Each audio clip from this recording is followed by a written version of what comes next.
আসসালামু আলাইকুম। আমি আজকে কলিজা, ফ্যাপসা, গুড়দা এগুলো একসাথে নিয়েছি। এগুলা আমি আজকে ভুনা করব। যে এখানে রগ আছে, ধর বলে কি রগ বলে, এটা আছে। ফ্যাপসা নিয়েছি, যে কলিজি নিয়েছি, তারপর হচ্ছে আপনার গুড়দাও নিয়েছি। এগুলো সব একসাথে আমি এখন রান্না করব। চুলায় বসিয়ে দেবো। এই যে গুড়দাটা একবারে নিয়েছি, আর এটা আমি সিদ্ধ করে ধুয়ে ভালো করে পরিষ্কার করে নিয়েছি। সিদ্ধ করলে অনেক রক্ত পানি বের হয়। তাই এখন আমি চুলায় চলে যাচ্ছি। চুলায় আগে কড়াইটা বসিয়ে দিয়েছি। এখন আমি পরিমাণ মতো তেলটা দিয়ে দিব,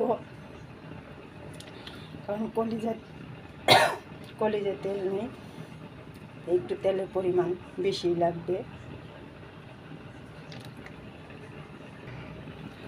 দিয়ে দেব তেজপাতা, দারচিনি, এলাচ। দিয়ে দেব পেঁয়াজ কুচি। পেঁয়াজটা বেশি লাগবে, কারণ এখানে কোনো আলু দেব না, শুধু পেঁয়াজ দিয়ে ভুনা করব। পেঁয়াজটা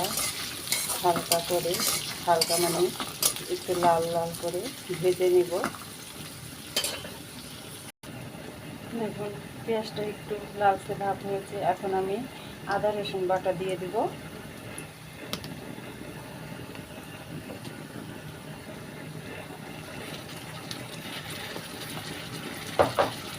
এই আদা রসুনটা একটু পেঁয়াজের মধ্যে আমি ভালো করে ভেজে নেব।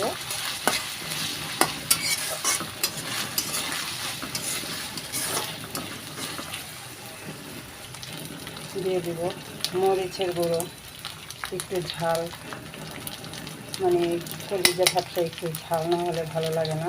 এর সাথে দিয়ে দিব আমি কটা কাঁচামরিচও দিব, কারণ কাঁচামরিচটা দিলে কাঁচামরিচের ঘ্রাণটা খুব ভালো আসে। দিয়ে দিব হলুদের গুঁড়ো, দিয়ে দিব ধনিয়া গুঁড়ো, আর দিব জিরা গুঁড়ো, আর দিব না। এখন এটা ভালো করে মশলাটা একটু পানি দিয়ে কষিয়ে নেব।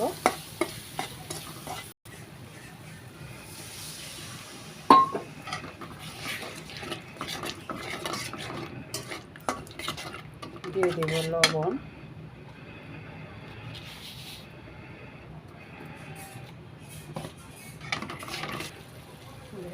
কটা কাঁচামরিচ দিয়ে দিলাম।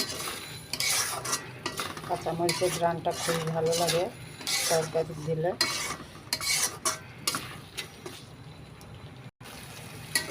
দেখুন মশলাটা কষানো হয়ে গেছে। মশলা যে কোনো তরকারির মশলা কষানো ভালো হলে তরকারিটা খুব ভালো লাগে, আর কষালে মানে মশলাটা তেল উঠে যায়।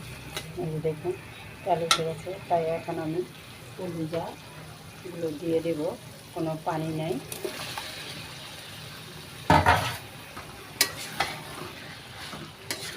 ভালো করে নেড়ে চেড়ে আমি ঢেকে রেখে দেব। দেখুন এখন আমি ঢেকে রেখে দেব কষানোর জন্য। দেখুন কলিজাটা কষানো হয়ে গেছে। এখন আমি এখানে পরিমাণ মতন পানি দিয়ে দিব।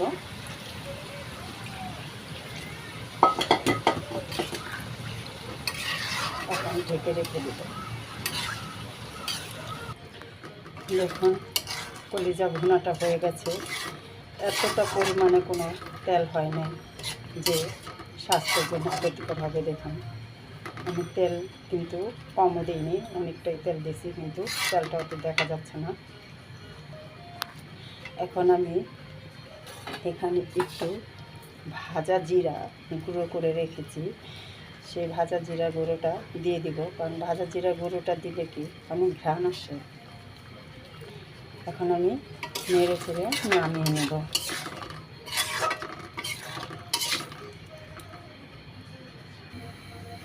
দেখুন কলিজা ভুনাটা হয়ে গেছে, কত সুন্দর দেখাচ্ছে। এভাবে ভুনা জিনিসটা দিয়ে ভাত কন, রুটি কন, সব কিছু দিয়ে খেতে খুব ভালো লাগে। বন্ধুরা, যদি ভিডিওটা ভালো লাগে একটা লাইক, শেয়ার, কমেন্ট করে জানাবেন। কে কোথা থেকে দেখছেন কমেন্ট করে জানাবেন এবং শেয়ার করে দিবেন, বেশি বেশি করে শেয়ার করে দিবেন। আর বন্ধুরা, যারা নতুন দেখবেন ভিডিওটা সম্পূর্ণভাবে দেখে আমার চ্যানেলটি সাবস্ক্রাইব করে দেবেন। আল্লাহ হাফেজ।